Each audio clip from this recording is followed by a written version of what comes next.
Con el triunfo de la Revolución de Ayutla se convocó a un nuevo Congreso Constituyente, destinado a elaborar las leyes que regirían la vida del país y de sus instituciones. Conscientes del papel histórico que desempeñaban, los liberales propusieron leyes destinadas a erradicar por completo el orden social heredado de la colonia. Entre 1855 y 1857 se emitieron las primeras leyes de reforma, conocidas por los nombres de los ministros que las impulsaron. La Ley Juárez estableció la preponderancia del Estado para impartir justicia, excluyendo a los tribunales eclesiásticos y militares en todos los asuntos del orden civil. Así, el Estado se erigía como garante de la paz pública entre unos ciudadanos caracterizados por la igualdad jurídica. La ley Lerdo obligaba a las corporaciones civiles y religiosas a vender gran parte de sus casas y haciendas, con el propósito de crear un mayor número de propietarios, que generarían riquezas y fuentes de trabajo, lo cual redundaría en beneficio de la hacienda pública.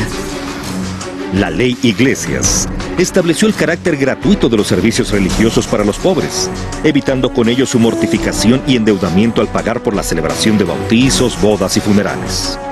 Las primeras leyes de reforma se promulgaron durante los gobiernos de Juan N. Álvarez e Ignacio Comonfort, quedando incorporadas en la nueva Constitución promulgada el 5 de febrero de 1857. Sin duda, aquella ley contenía preceptos de gran valor y trascendencia. Elevó a rango constitucional los derechos del hombre. Al respecto, declaró que todos los mexicanos son libres desde su nacimiento, con pleno derecho a la libertad de enseñanza, de profesión, de conciencia, de petición, de asociación, de desplazamiento en todo el territorio nacional, así como la garantía de no ser molestados en su persona, sus bienes, su domicilio y su correspondencia, a menos que la acción estuviera precedida por una orden judicial. Por otra parte, ratificó los principios de soberanía popular y gobierno representativo como cimientos del Estado mexicano y estableció el sistema de una república federal con la división tripartita de los poderes legislativo, ejecutivo y judicial. El bando conservador, apoyado por militares y miembros de la jerarquía católica, se opuso a la Constitución liberal, instituyendo un gobierno conservador y desatando la guerra civil entre 1858 y 1860. Sin doblegarse, el gobierno de Benito Juárez asumió la legitimidad del gobierno republicano y en un acto de valor y entereza promulgó las leyes de reforma. En 1859 se publicaron las siguientes: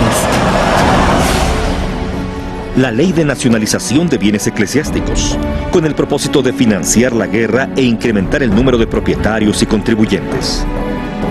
La Ley Orgánica del Registro Civil, que permitió al Estado asumir el registro de los nacimientos, adopciones, matrimonios y defunciones, generando documentos útiles para la identidad jurídica de los mexicanos y para gestiones o trámites personales ante las dependencias de gobierno. La Ley del Matrimonio Civil y la de Secularización de Cementerios, que establecieron un cuadro normativo sobre dos aspectos esenciales, como es la formación de la familia a través del vínculo matrimonial y la regulación de los espacios para el reposo de los difuntos. Mediante la Ley de Días Festivos, se asumió la tarea de programar e instituir un calendario cívico-religioso, común para todo el país, que permitiera el ejercicio de las actividades económicas, el despacho de los asuntos públicos, el disfrute de los días de asueto y la realización de los ritos y fiestas principales del culto católico.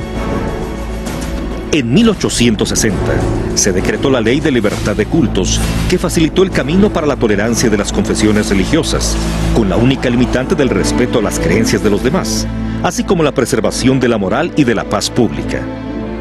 En 1861 se promulgó el decreto sobre la secularización de hospitales y establecimientos de beneficencia, con objeto de administrar las casas e instituciones dedicadas al auxilio de la gente necesitada, a la vez que permitiría establecer nuevos orfanatos, comedores públicos, hospitales y asilos de apoyo a los pobres, los huérfanos, las viudas, los ancianos y los desvalidos.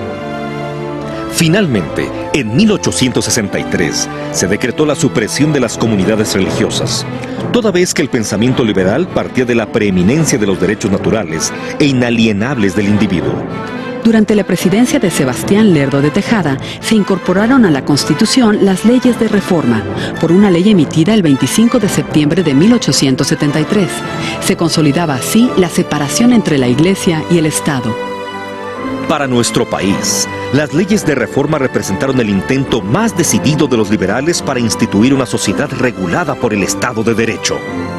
Fueron el punto de partida para la construcción de una sociedad moderna, cuyo legado actual son las instituciones que organizan nuestra vida, nuestros derechos y nuestras preciadas libertades. Bicentenario de la Independencia Nacional, Centenario de la Revolución Mexicana, Gobierno Federal.